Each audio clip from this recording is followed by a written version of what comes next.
Hey there, so today we have another review, and this is actually courtesy of Eric from Grimm, one of the bartenders. Thank you so much for helping out with this bottle. And this is Grimm Gathering Red Currants and Peaches. So Grimm, in my opinion, one of the best breweries in New York. And this is Gathering. It is local, whole, fresh, local fruit. Red currants from Germantown, New York. Peaches from Mead Orchards in Tivoli, New York. Okay, carbonic maceration before blendings, it's secondary fermentation, and some of our finest barrels.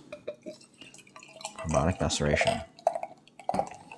So, thing I've learned about before, but carbonic maceration. We're talking about putting fruit in vessel, like a tank, with CO2 pressured on it, and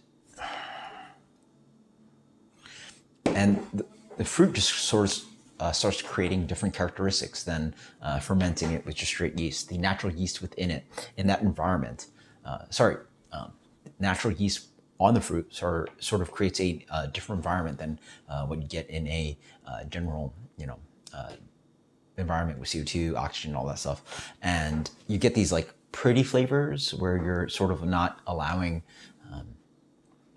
other bacteria and yeast to sort of thrive, and gets a really plump, juicy kind of character. Generally used in wines, a winemaking characteristic. I think carbonic maceration is used in Beaujolais. Anyway, you guys tell me more. That's my kind of quick memory.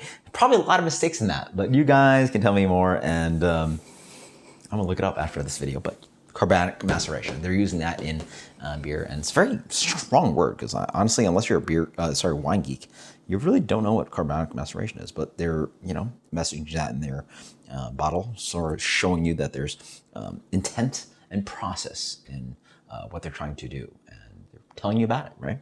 And then they age it in some barrels, 6%.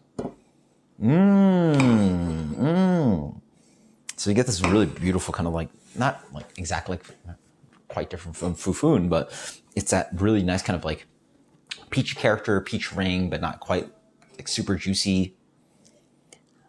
Red currants, yeah.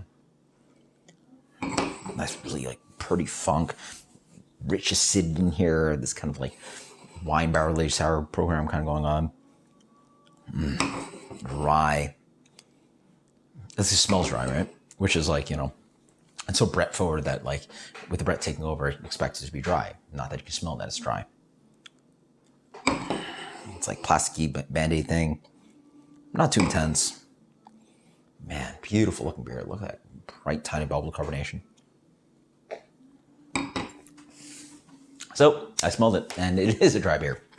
This beer has been ripped through Brett. It's decently acidic. Get a nice kind of like solid acidic thing with the lactic just like hinting there. Wow. So the cool thing about this beer is that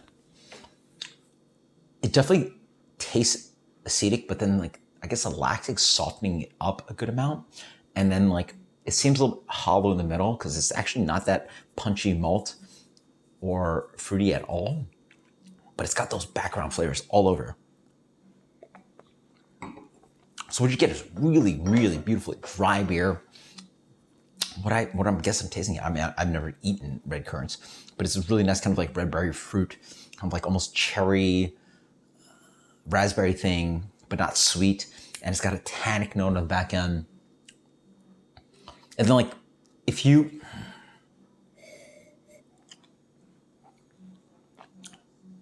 weren't told those peaches, you might guess it was apricot.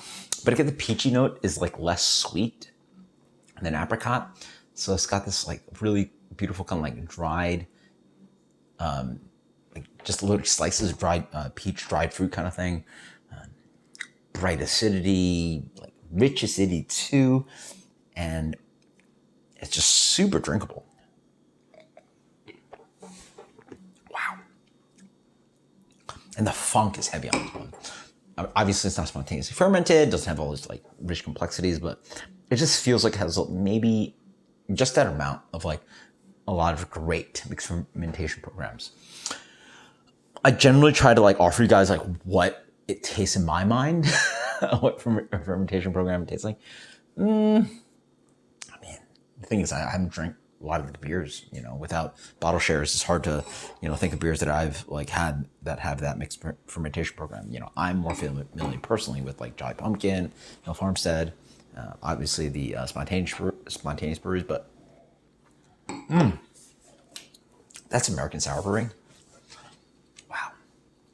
Oh, it's rich. It's almost got a balsamic-y character, even though it's such a pale beer because the acidity comes in. It drags on this really nice kind of like light breadiness and crackling malt that just sits there and like puts on the middle just a show, but then like the city just wraps around your palate. Man, this is a good beer. Shoot.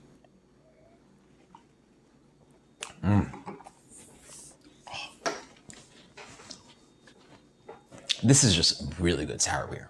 I mean, I've had some good ones on the channel. I've had some really good ones on the channel. But this is like for sour beer, in my opinion, like, and the Jolly Pumpkin beers, you know, like I you know, tell you like, you know, get those beers. They're so good. But man, this is like, I think a different level, you know. 99. I mean, it's just so drinkable. You know, you drink it and you can just have it because it's so, just like beautifully acidic and has funkiness. It's really nice. But then you think about it more, the fruit sort of like fits in little like crevices. It's not a fruit beer really, right? Like they've really made a really fun kind of aromatically delicious kind of peachy fruity beer. And the fruit just doesn't like punch up. Like it doesn't have to always taste like mixed fermentation beer with fruit added. It just tastes like delicious mixed fermentation sour beer with some fruits in the edges, and like where those edges are where you find the prettiness of the beer. Wow.